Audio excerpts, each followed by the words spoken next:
ونعوذ بالله من شرور أنفسنا ومن سيئات أعمالنا أنا محمدا عبده به وبارك وسلم الرحيم ربنا آتنا في الدنيا حسنة وفي الآخرة حسنة وقنا عذاب النار وقال الله تبارك وتعالى ربنا ظلمنا أنفسنا وإن لم تغفر لنا وترحمنا لنكونن من الخاسرين ربنا ظلمنا أنفسنا وإن لم تغفر لنا وترحمنا لنكونن من الخاسرين سبحانك لا علم لنا إلا ما علمتنا إنك أنت العليم الحكيم. برادران اسلام،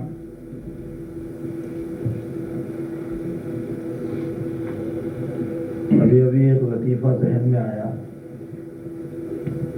جو ہم نے لطیفوں کی کتاب میں پڑھا ہے.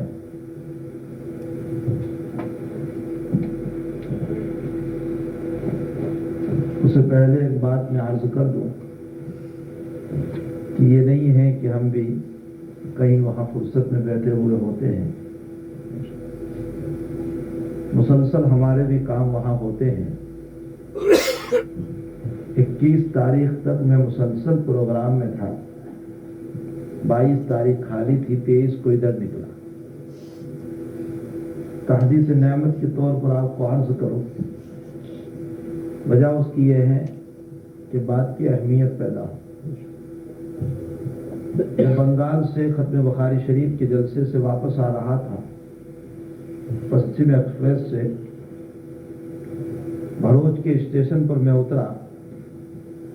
مجھے پتا چلا کہ حضرت مولانا قمر الزمان صاحب دامت برکاتہم اسٹیشن پر ہیں، پلے سائٹ پر، اور اس وقت شتابدی سے بمبئی جا رہے ہیں. حضرت مولانا قمر الزمان صاحب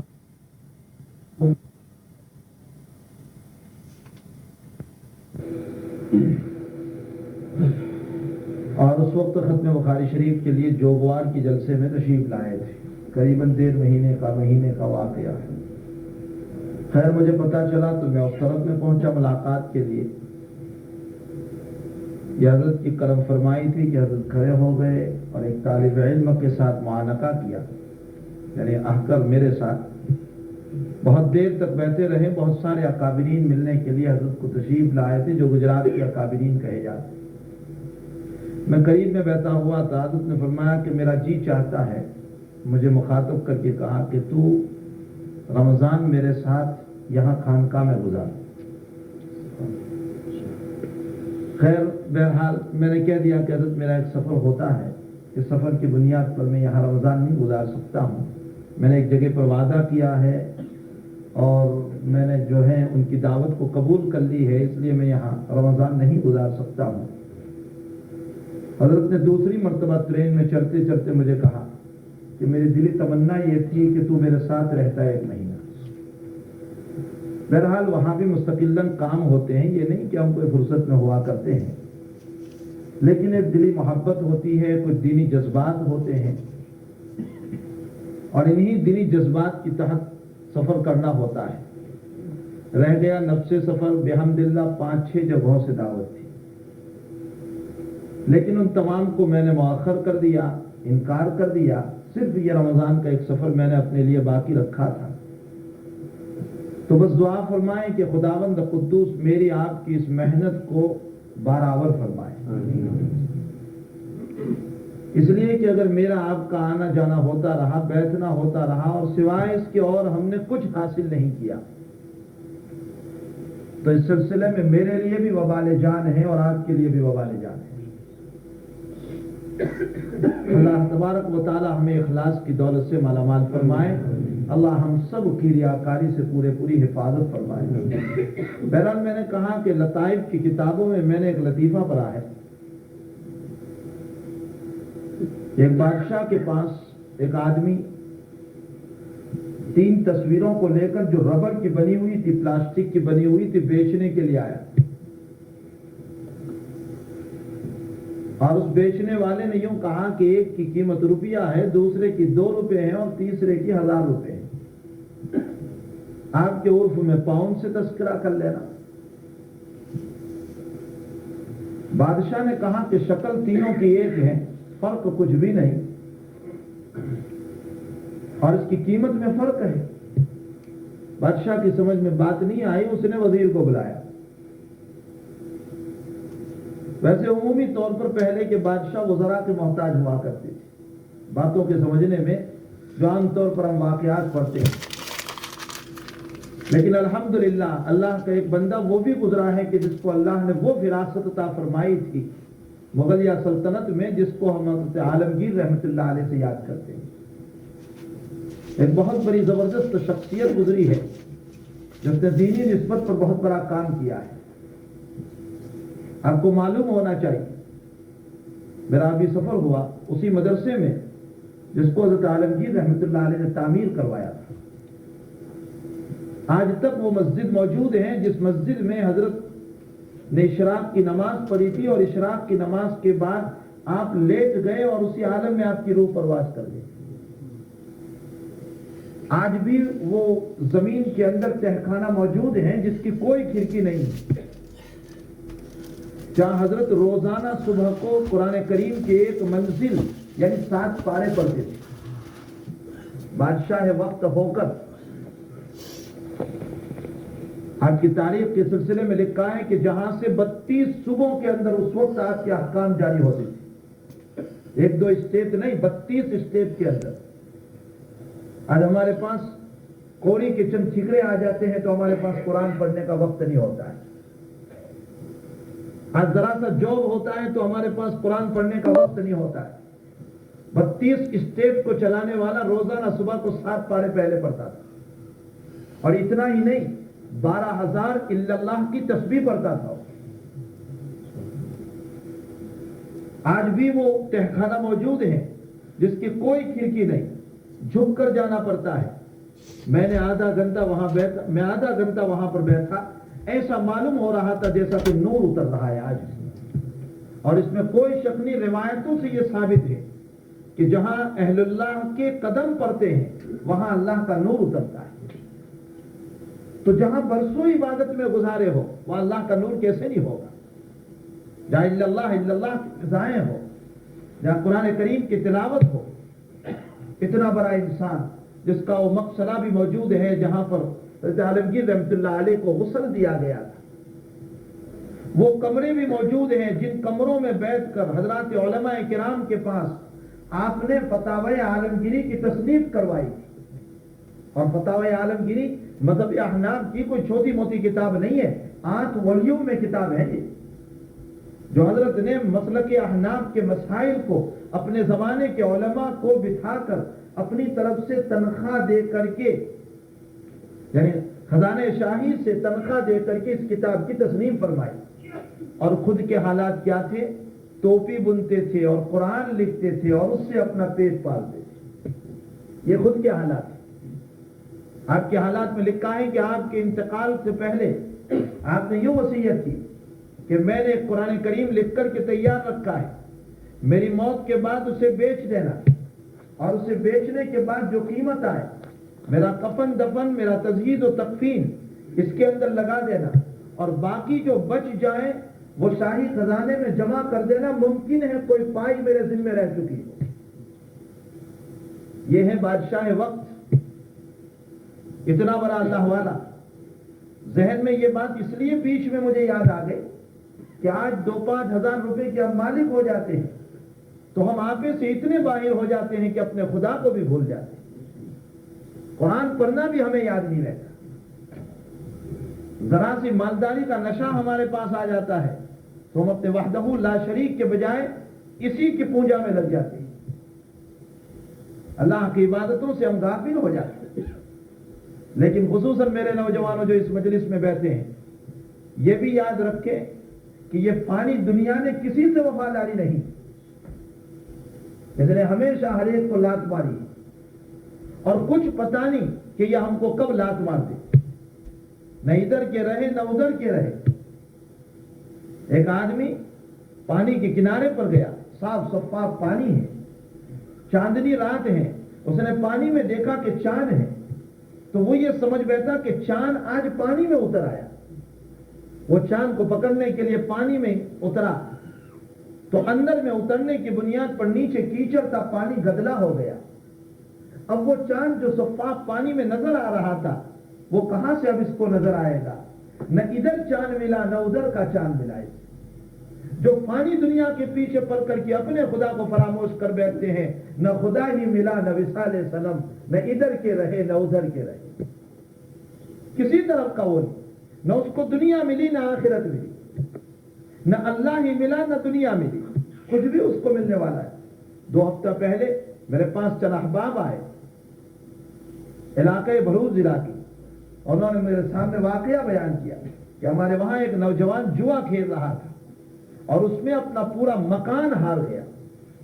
اس نے اپنا مکان جوئے میں رکھ دیا اور وہ ہار گیا، جس کی بنیاد پر اس کو برین ہیمریج ہو گیا اسی وقت، اور برین ہیمریج ہو کر کوئی کلمہ نہیں کہہ سکا، سیدھا اس کو ہاسپٹل پہنچایا، 1.5 دن کے بعد اس کی موت ہو گئی۔ ہم نہیں کہتے ہیں کہ اس کو توبہ کا موقع ملا، جوا کھیلتے کھیلتے اس دنیا سے چلا گیا، اللہ کی بغاوت والا کام کرتے ہوئے دنیا سے چلا گیا، نہ خدا ہی ملا نہ وصال صنم، نہ ادھر کا رہا نہ ادھر کا رہا، نہ اللہ ملا نہ دنیا ملی، اسے کسی کام کا وہ نہیں رہا۔ تو میرے بھائیوں، حقیقت یہ ہے کہ ہمارے اکابرین کے حالات جب ہم پڑھتے ہیں تو ہمیں معلوم ہوتا ہے کہ نہ عہدے نے ان کو اللہ کی یاد سے روکا، نہ دولت نے ان کو اللہ کی یاد سے روکا، نہ منصب نے ان کو اللہ کی یاد سے روکا، نہ عزت نے ان کو اللہ کی یاد سے روکا، نہ دنیا کی پراپرٹی اور جائیداد نے ان کو اللہ کی یاد سے روکا، بلکہ ان تمام شکلوں اور صورتوں کے باوجود وہ اللہ کی یاد میں لگے رہے۔ مشہور واقعہ ہے، آپ نے کئی مرتبہ سنا ہوگا، شمس الدین التمش رحمۃ اللہ علیہ، جو سرزمین ہندوستان میں بہت بڑے بادشاہ گزرے ہیں، جن کے متعلق لکھا ہے کہ انہوں نے وصیت کی تھی کہ میری جنازے کی نماز وہ پڑھائے جس کے بلوغ کے بعد کبھی تہجد فوت نہ ہوئی، اور فرمایا شمس الدین التمش نہیں، اس زمانے کے بزرگ کا انتقال ہو رہا ہے اور وہ وصیت کر کے جا رہے ہیں کہ میری جنازے کی نماز وہ پڑھائیں جس کی بلوغ کے بعد تہجد فوت نہ ہوئی ہو، جس کی اثر کی سنت کبھی فوت نہ ہوئی۔ سنت مؤکدہ تو بہت دور کی، سنت غیر مؤکدہ جو اثر سے پہلے کی 4 رکعت سنت ہے، جس کی اثر سے پہلے کی 4 رکعت سنت فوت نہ ہوئی، اور جس نے آسمان کی طرف لغو و لعب کے طور پر نگاہ اٹھا کر کے نہ دیکھا ہو، وہ میری جنازے کی نماز پڑھائے۔ اس زمانے کا بزرگ یہ وصیت کر کے مر رہا ہے، اور ان کا خادم اعلان کر رہا ہے ان 3 شرطوں کے ساتھ کہ کوئی آئے جو ان 3 شرطوں کے ساتھ متصف ہو اور وہ حضرت کی نماز پڑھائے۔ کوئی آگے نہیں آ رہا ہے، کس میں یہ شرطیں پائی جائیں؟ شمس الدین التمش جو اس زمانے کا بادشاہ ہے وہ آگے آیا، اور آنے کے بعد کہہ رہے ہیں حضرت آپ نے مرنے کے بعد میری زندگی کے راز کو فاش کر دیا۔ شمس الدین التمش اتنا بڑا بادشاہ، لیکن عالم یہ ہے کہ بلوغ کے بعد اس کی تہجد نہیں گئی، اتنا بڑا بادشاہ، اس کی سنتیں غیر مؤکدہ فوت نہیں ہوئی۔ آپ اندازہ لگائیں، معارف مثنوی میں علامہ رومی رحمۃ اللہ علیہ نے ایک عجیب سا واقعہ لکھا ہے، واقعہ کہہ لیجئے، لطیفہ کہہ لیجئے۔ فرماتے ہیں کہ محمود غزنوی کے زمانے میں چوری بہت ہوتی تھی، کثرت سے چوری ہو رہی تھی اور چور پکڑے نہیں جا رہے تھے۔ محمود غزنوی نے کہا کہ میں خود نکلوں گا اب چوری کے، اب چور کو پکڑنے کے لیے۔ 2 5 10 دن تک نکلتے رہے، لیکن چوروں کا اتا پتا کچھ نہیں چلا۔ ایک رات لباس چوروں کا پہن کر کے نکلے ہیں، اتنے میں دیکھا کہ 2 4 5 بیٹھے ہوئے ہیں۔ محمود کو دیکھ کر وہ بھاگنے لگے کہ شاید کوئی پولیس اور شرطا آ گیا۔ محمود نے کہا بھاگو مت، میں بھی چور ہوں تمہاری طرح۔ بہرحال قریب پہنچے تو ان چوروں نے یہ کہا کہ ہم تو با کمال چور ہیں، با ہنر چور ہیں، آپ کے پاس بھی کوئی ہنر و کمال ہے؟ بھائی چوری کے لیے بھی تو کمال چاہیے، جیسے ویسے کوئی چوری تھوڑے ہی کر لے گا۔ میں اپنے طلباء سے مدرسے میں یوں کہتا ہوں کہ وہ پرچے میں چوری کرنے کے لیے بھی کمال چاہیے، اس طرح پر پرچے میں چوری کرے کہ استاد دیکھ نہ لے۔ ورنہ یہ بھی کیا چوری ہوئی کہ استاد دیکھ رہے ہیں اور باتیں بھی کر رہے ہیں اور پرچی بھی ڈال رہے ہیں، اس کو چوری نہیں کہا جاتا۔ تو کہا کہ کمال چاہیے، بھلا محمود تمہارے پاس کوئی کمال ہے؟ نام تو ان کو نہیں پتا۔ تو محمود نے کہا کہ ہاں میرا کمال ہے، تم اپنا کمال پہلے پیش کرو، میرا کمال میں بعد میں بتاؤں گا۔ اب ہر ایک نے اپنا کمال پیش کرنا شروع کیا۔ ایک نے کہا میرا کمال یہ ہے کہ میں اونچی اونچی بلڈنگوں پر کمان ڈال دیا کرتا ہوں، اور ایک نے کہا کہ میرا کمال یہ ہے کہ میں مکہ مارتا ہوں تو دیوار کو سوراخ کر دیتا ہوں، اور ایک نے کہا کہ میرا کمال یہ ہے کہ میں مٹی کو سونگھ کر بتا دیتا ہوں کہ خزانہ کہاں ہے۔ ایک نے کہا میرا کمال یہ ہے کہ کتا رات میں بھونکتا ہے تو مجھے پتا چلتا ہے کہ یہ کتا کیا کہہ رہا ہے، اور ایک نے کہا کہ میرا کمال یہ ہے کہ میں رات میں جس کو دیکھتا ہوں دن میں پہچان لیتا ہوں اسے۔ گویا معرفت مجھے ملی۔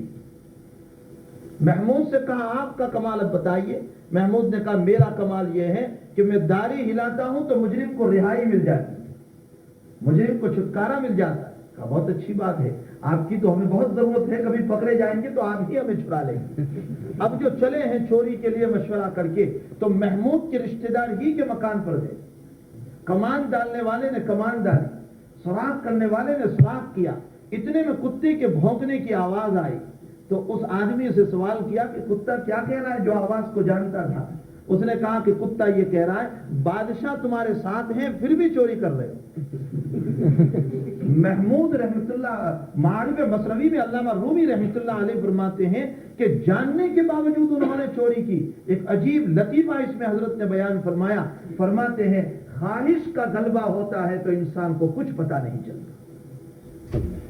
جب انسان پر گناہوں کی خواہش کا غلبہ ہو جاتا ہے تو وہ پھر ماں کو بھی نہیں دیکھتا، وہ باپ کو بھی نہیں دیکھتا، وہ استاد کو بھی نہیں دیکھتا، وہ اولاد کو بھی نہیں دیکھتا، وہ اپنوں کو بھی نہیں دیکھتا، وہ پرایوں کو بھی نہیں دیکھتا۔ جب گناہ کی خواہش جوش میں آ جاتی ہے تو وہ پھر اللہ کے گھر میں بھی گناہ کر لیتا ہے۔ خواہشات چیز ہی انسان کو ایسی۔ بہرحال کتے کے بھونکنے کی آواز سے بھی وہ رکے نہیں۔ اب کمان ڈالنے والے نے کمان ڈالی، سوراخ کرنے والے نے سوراخ بھی کر لیا، مٹی سونگ کر بتانے والے نے بتا بھی دیا، چوری بھی ہو گئی، واپس چلے گئے۔ محمود نے چلتے چلاتے سب کے پتے لے لیے اور یوں کہا کہ کل کو پھر چوری کو جانا ہو تو میں کہاں تم کو تلاش کروں گا، ذرا اپنے اپنے پتے دے جائیے۔ سب کے ایڈریس لے لیے اور صبح کو اپنے شرطا اور پولیس کو بھیجا اور کہا جاؤ پکڑ کے لے آؤ سب کو۔ اب سب مجرم سامنے کھڑے ہیں، محمود سوال کر رہے ہیں رات میں تم ہی تو تھے بلا جگہ پر چوری کرنے کے لیے آئے۔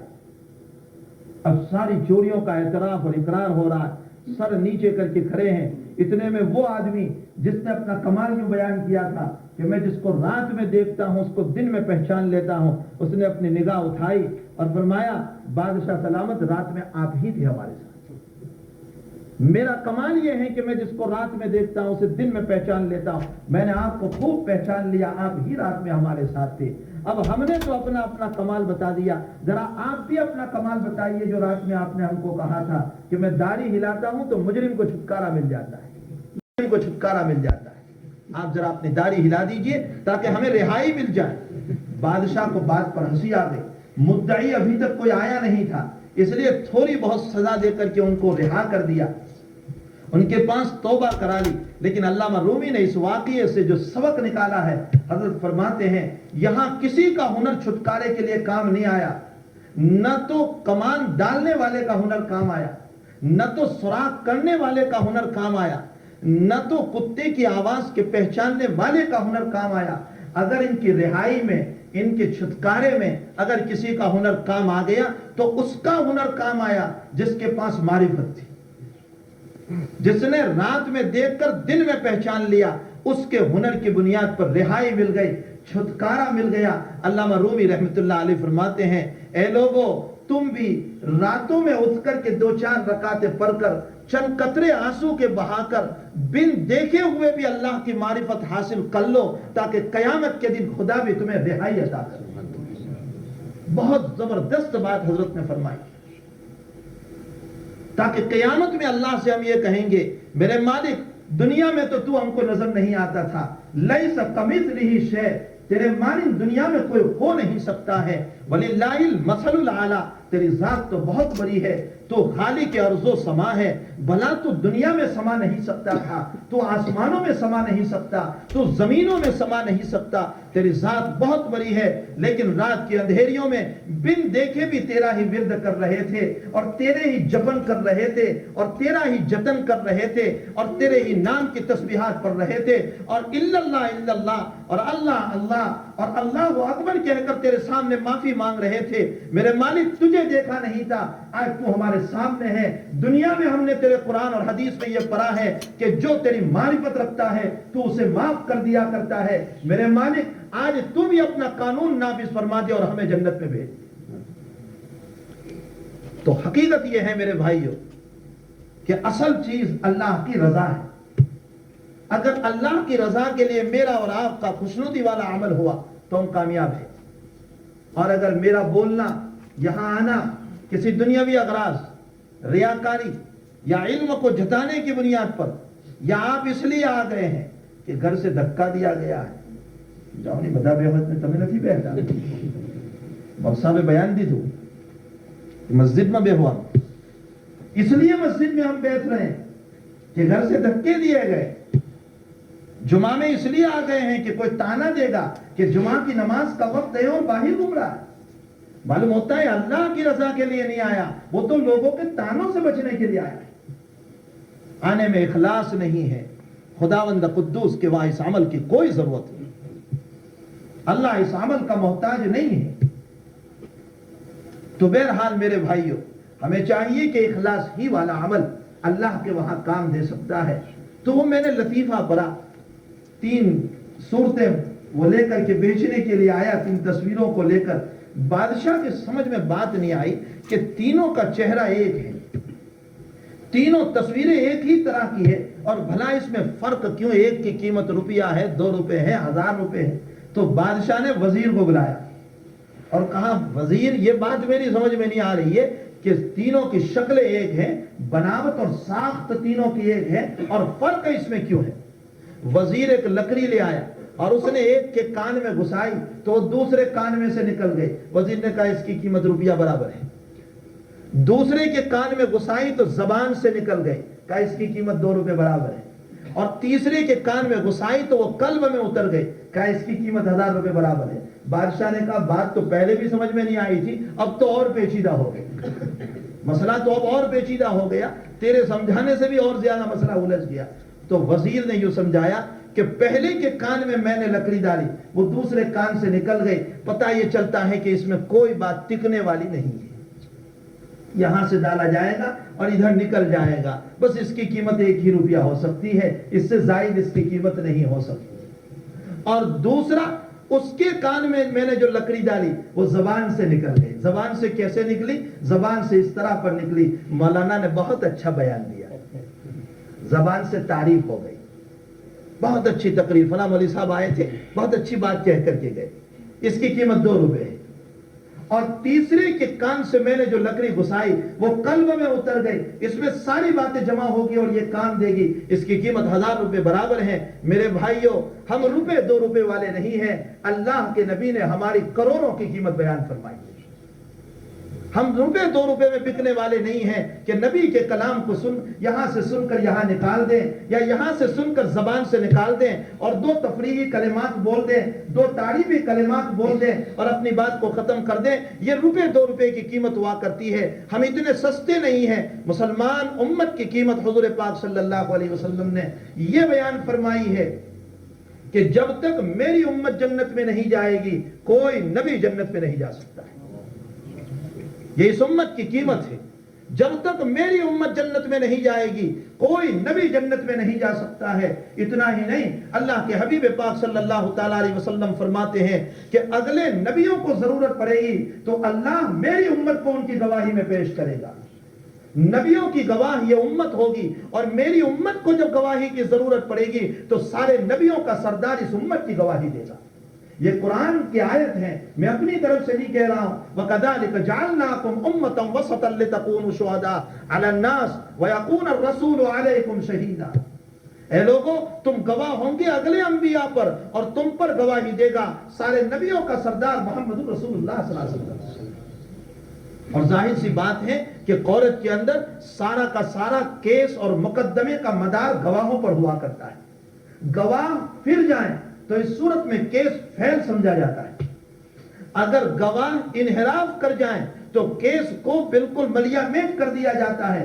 سارے کیس کی بنیاد، سارے مقدمے کی بنیاد جو ہے وہ گواہوں کے اوپر ہوا کرتی ہے. سچی گواہی دے دیں کامیاب، جھوٹی گواہی دے دیں بربادی. لیکن بہرحال سارے مسائل کا بنیاد اور سارے مقدمات کی بنیاد گواہی پر ہے. اس امت کو اللہ نے گواہ بنا کر کے اشارہ فرمایا کہ تمہارا مقام اتنا اونچا ہے کہ حضرات انبیاء کرام علیہ السلام کی باتوں کی تصدیق کے لیے امت محمد رسول اللہ کے کلام کی ضرورت پڑے گی. اور امت محمد رسول اللہ کو جب گواہی کی ضرورت پڑے گی تو سارے نبیوں کے سردار محمد رسول اللہ صلی اللہ تعالیٰ علیہ وسلم کھڑے ہوں گے اور فرمائیں گے کہ اے باری تعالیٰ، یقیناً میں نے اپنے امت کو تیرا پیغام، اگلے نبیوں کی باتیں، اگلے نبیوں کی پہنچائی ہوئی باتیں میں نے صاف صاف طور پر پہنچا دی تھی. اس امت کا مقام تو اللہ کے حبیب نے یہ بیان فرمایا کہ حضرت عائشہ رضی اللہ تعالیٰ عنہ ایک سفر میں ہے نبی کریم صلی اللہ علیہ وسلم کے ساتھ، اور راستے میں رات میں ایک جگہ قیام کر لیا. فجر کا وقت ہوا، پانی نہیں ہے. اللہ کے حبیب نے اعلان فرمایا آگے چلیں گے، پانی وہاں ملے گا اور وہاں اتر کر کے ہم وضو کر کے نماز پڑھ لیں گے. صحابہ کو وضو کی ضرورت ہے، پانی پینے کا نہیں ہے، اور اسی کے ساتھ بعض صحابہ کو غسل کی بھی ضرورت ہے. ایسے موقع پر حضرت عائشہ فرماتی ہے رضی اللہ تعالیٰ عنہ، اللہ کے رسول میرا ہار گم ہو گیا. اللہ کے حبیب فرماتے ہار تلاش کیجئے، کہاں گم ہو گیا؟ فرمایا یا رسول اللہ صلی اللہ علیہ وسلم میں قضائے حاجت کے لیے گئے، میں استنجا کے لیے گئی، اتنے میں میرا ہار نہ معلوم کہاں گر گیا. وہ میرا نہیں ہے، میری بہن اسما کا ہے. اور پھر میں اپنی بہن کو جواب کیا دوں گی؟ بطور امانت کی عاریت کے طور پر میں تو اس کو لے کر آئی ہوں. اللہ کے رسول نے فرمایا تلاش کرو. تلاش کرنے میں دیر ہو گئی. صحابہ کرام یہ سمجھنے لگے کہ شاید ہماری فجر کی نماز قضا ہو جائے گی، اس لیے کہ وضو کے لیے پانی نہیں. بعض لوگوں نے جذبات میں آ کر صدیق اکبر رضی اللہ تعالیٰ عنہ کو برا بلا کہنا شروع کر دیا. فرمایا صدیق تمہاری بیٹی کی بنیاد پر یہ سارا مسئلہ کھڑا ہوا ہے، کہیں ایسا نہ ہو کہ تمہاری بیٹی کی بنیاد پر ہماری فجر کی نماز قضا ہو جائے. وضو کے لیے پانی کا نظام نہیں ہے. صدیق اکبر رضی اللہ تعالیٰ عنہ نے تشریف لے گئے جہاں حضرت عائشہ رضی اللہ تعالیٰ عنہ قیام پذیر تھے. اللہ کے حبیب آپ کی ران پر اپنا سر مبارک رکھ کر سوئے ہوئے تھے. بخاری شریف کی روایت ہے، حضرت عائشہ فرماتی ہے میرے ابا نے آ کر مجھ کو برا بلا کہنا شروع کیا اور مجھے مارنا شروع کیا میرے کک کے اندر، لیکن میں ہل نہیں رہی تھی کہ کہیں میرے نبی کی آنکھ نہ کھل جائے. بہرحال میرے ابا نے مجھے کک میں مارا اور خوب تانا دیا اور خوب برا بلا کہا اور مجھے یوں کہا کہ تیرے ہار کی بنیاد پر امت پریشان ہے، ان کے فجر کی نماز کا کیا ہوگا؟ اللہ کے حبیب کی آنکھ کھل گئی. فرمایا صدیق کیا بات ہے؟ فرمایا یا رسول اللہ صلی اللہ علیہ وسلم فجر کی نماز کا مسئلہ ہے اور پانی موجود نہیں. اللہ کے حبیب نے چادر اوڑھی، وحی کے آثار شروع ہو گئے اس وقت، اور پھر چادر ہٹائی. مسکراتے ہوئے صدیق سے فرمایا اللہ نے ابھی ابھی میرے اوپر یہ آیت اتاری فَإِن لَّمْ تَجِدُوا مَاءً فَتَيَمَّمُوا صَعِيدًا طَيِّبًا فَامْسَحُوا بِوُجُوهِكُمْ وَأَيْدِيكُمْ مِنْهُ. فرمایا میرے پیغمبر اگر کہیں تم کو پانی نہ ملے، پانی میسر نہ ہو، تو اس صورت میں زمین پر دو ہاتھ مار کر تیمم کر لینا، میں تیمم والی تمہاری نماز کو بھی قبول کر دوں گا. حضرت عائشہ کی تھوڑی سی آہت، حضرت عائشہ کا تھوڑا سا رونا، حضرت عائشہ کی تھوڑی سی پریشانی، اضطراب اور بے چینی، اللہ تعالیٰ نے اس امت کے لیے ایک تیمم کے مسئلے کو حل کر دیا. اللہ تو قادر تھا اس بات کے اوپر کہ یوں وہی اتارتا میرے پیغمبر پریشان نہ ہو، اونٹنی کو اٹھاؤ، اس کے نیچے ہار پڑا ہوا ہے.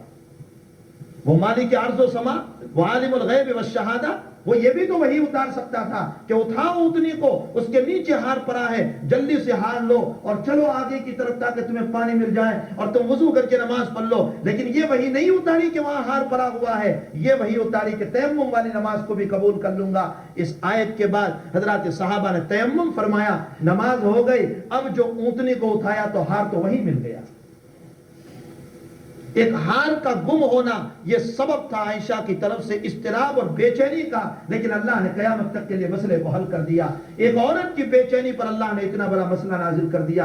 مجھے یہ عرض کرنا ہے میرے بھائیوں کہ اللہ تعالیٰ نے اس امت کو مکرم معزز بنایا ہے، مشرف بنایا ہے. یہ روپے دو روپے میں بکنے والی نہیں ہے. آج میں نے اور آپ نے اپنی ایمان فروشی جو شروع کر دی ہے، ایمان کو بیچنا جو شروع کر دیا ہے، بازاروں میں کوڑیوں میں ایمان بیچا اور جھوٹی قسمیں کھا کر اپنے ایمان کو بیچا، اور تھوڑے سے حالات آ گئے تو ہم نے اپنے ایمان کو بیچا، اتنا بیچا کہ بعض لوگوں نے تو یہاں تک کہ ارتداد اور ردت کو اختیار کر لیا۔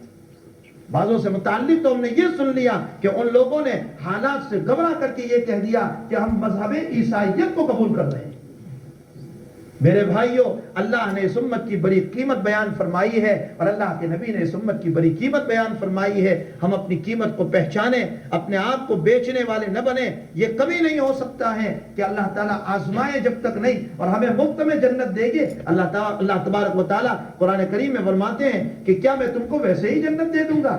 حالانکہ ابھی تو تم پر حالات بھی نہیں آئے۔ بَسَّتْهُمُ الْبَأْسَاءُ وَالضَّرَّاءُ وَزُلْزِلُوا حَتَّىٰ يَقُولَ الرَّسُولُ وَالَّذِينَ آمَنُوا مَعَهُ مَتَىٰ نَصْرُ اللَّهِ أَلَا إِنَّ نَصْرَ اللَّهِ قَرِيبٌ۔ ارے تم پر تو وہ حالات میں نہیں ڈالے جو انبیاء پر ہم نے ڈالے تھے۔ انبیاء جیسا صابر کوئی نہیں ہوتا، لیکن انبیاء کی زبان سے بھی یہ جملہ نکل گیا تھا، اے اللہ تیری رحمت کب اترے گی؟ تو آپ اندازہ لگائیں کہ حضرات انبیاء پر کیسے حالات آئے ہوں گے، لیکن حضرات انبیاء کرام علیہ السلام نے کبھی انحراف عن الدین نہیں فرمایا۔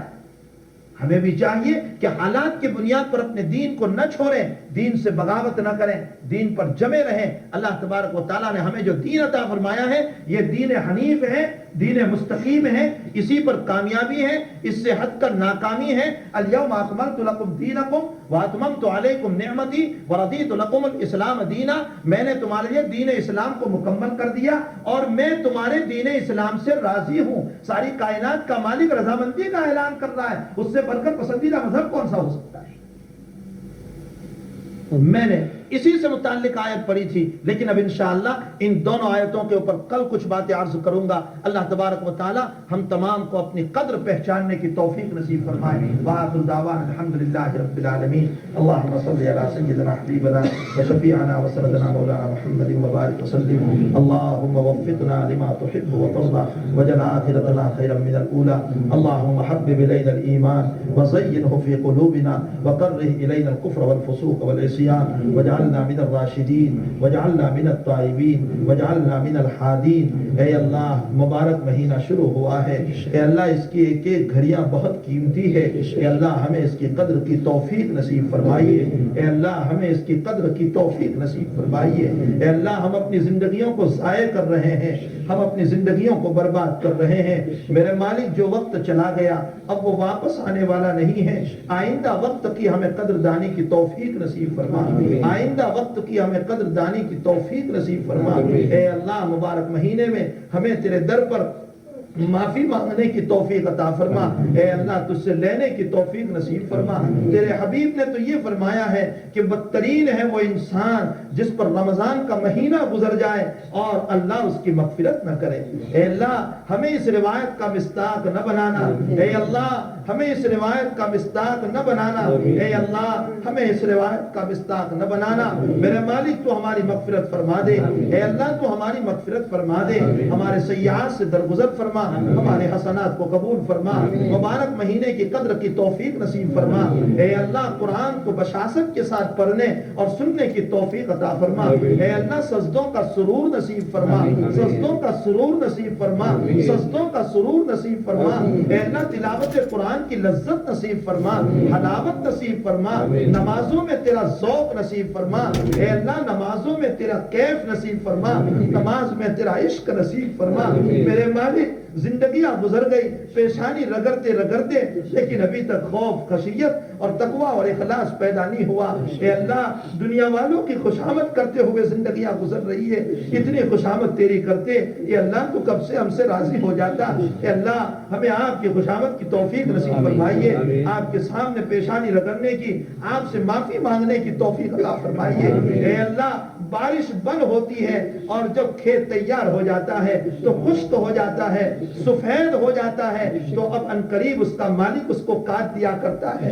اے اللہ بہت سو کے بال سفید ہو چکے ہیں، تو موت کی دراندی سے کاٹنے والا ہے، لیکن پھر بھی میرے مالک توبہ کی توفیق نہیں ہو رہی۔ اے اللہ توبہ کی توفیق نصیب فرما، توبہ کی توفیق عطا فرما۔ اے اللہ جوانی سے بڑھاپے کی طرف ہم جا رہے ہیں، لیکن اے اللہ ہمیں تیری طرف رجوع ہونے کی توفیق نہیں ہو رہی ہے۔ اے اللہ ہمیں آپ کی طرف رجوع ہونے کی توفیق نصیب فرما۔ اے اللہ ہمارے مرحومین کی مغفرت فرمائیے، ہمارے بیماروں کو شفا عطا فرمائیے۔ اے اللہ امت مسلمہ کی اے اللہ ہدایت کے فیصلے فرمائیے، سارے عالم میں امن و امان قائم فرما دیجئے، سارے عالم میں امن و امان قائم فرما دیجئے، سارے عالم میں امن و امان قائم فرما دیجئے، مسلمانوں کی آبرو عزت کی حفاظت فرما لیجئے۔ اے اللہ مسلمانوں کی آبرو عزت کی حفاظت فرما لیجئے، رحم و کرم کا معاملہ فرما لیجئے۔ اے اللہ ساری دنیا نے اے اللہ عیب اور بے عزتی کی نگاہ سے ہم کو دیکھا ہے، میرے مالک اگر آپ نے بھی دھتکار دیا تو کوئی دروازہ نہیں ہوگا۔ اے اللہ آپ ہم سے راضی ہو جائیے اور ہمارے حبیب پاک صلی اللہ علیہ وسلم کو ہم سے راضی کر دیجئے، ہماری دعاؤں کو اپنے فضل و کرم سے قبول فرمائیے۔ ربنا تقبل منا انك انت السميع العليم وتب علينا انك انت التواب الرحيم وصلى الله تعالى على خير